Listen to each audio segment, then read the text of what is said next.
Let's learn how to see all posts you've liked on Facebook.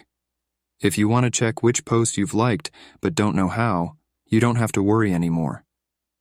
After watching this video, you'll know how to do it. The first thing you need to do is open the Facebook app. Once you open Facebook, you'll be on the home screen, but you don't need to be there. You need to be on the menu screen, which opens when you click on the menu option located in the bottom right corner of the screen. When that screen opens, you'll see a lot of options. From all these options, you need to click on your account at the top of the screen. Once you click that, a page will open with more options. From these options, you need to click on the 3 dots next to the Edit Profile option. After clicking those 3 dots, a page will open with many options. From these options, you need to click on the Activity Log option. When you click that, a page will open with many options.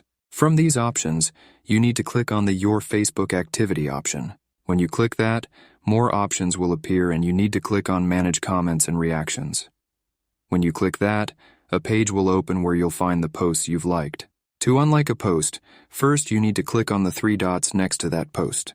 When you click that, a menu will open where you need to click on the Unlike option, and that's it.